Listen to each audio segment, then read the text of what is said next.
John Sykes was born in England on July 1959.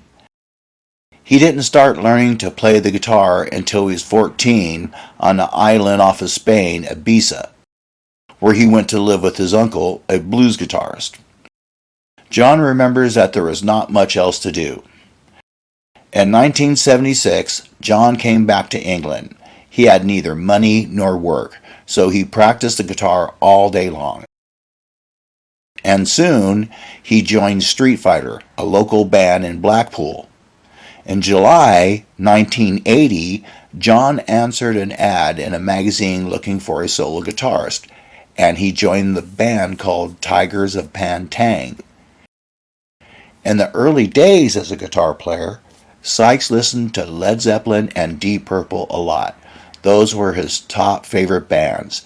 Jimmy Page and Ritchie Blackmore were his guitar heroes. And a few years later, when he heard Gary Moore, Gary became one of his guitar heroes as well. For the first time, young John Sykes saw Gary Moore on BBC's Sight and Sound in 1977. He was impressed by Gary Moore's outstanding performance, and eventually Gary became his guitar hero. Gary Moore was a huge influence on John's playing. John also used that emotional, melodic, and expressive style with fast and aggressive runs in his lead playing.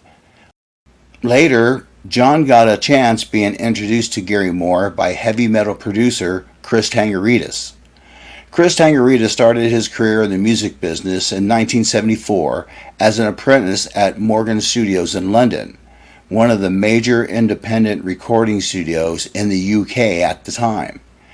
In the late 70s, he engineered and mixed albums of new wave acts, among which was Colosseum 2.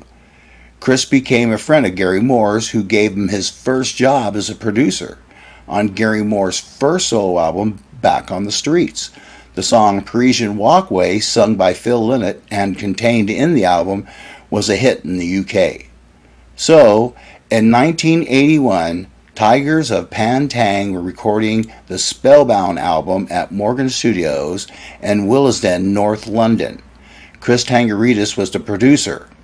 According to Robb Weir, a guitarist of Tygers of Pan Tang, John Sykes was a huge fan of Gary Moore's, and John asked Chris if he could meet him. Chris was a good friend of Gary's and worked extensively with him. So, Chris introduced John Sykes to Gary Moore. Gary was at the studio quite a lot and even brought amps and guitars for John to try. One day, when Tygers of Pan Tang were having their usual after-recording drink and discussion in the bar downstairs at Morgan Studios, Gary Moore walks in. Together, they had a few drinks, which Robb invented. It was a shot of two of vodka in a wine glass topped with white wine. Then Gary, Robb, and John jumped up into a taxi and headed for Dingwalls, a rock venue on Camden Lock in West London. Gary was always generous, and he bought a full case of 24 Holstein Pils lager cans on the way.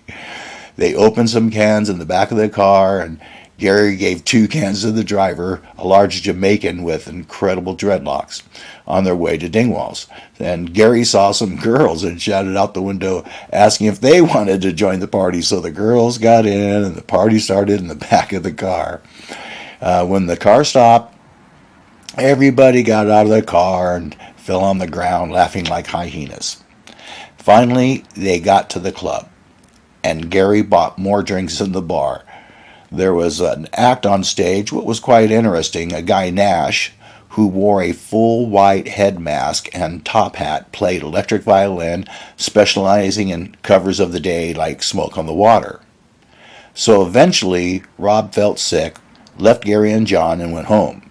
The next day, Tygers of Pan Tang had a meeting at Cream, who were putting together the Spellbound album cover. They were choosing photos, and Robb had alcoholic poisoning. He was ill for days. John and Gary were perfect. Looks like he had drunk his special drink too much. John and Gary skipped theirs. you.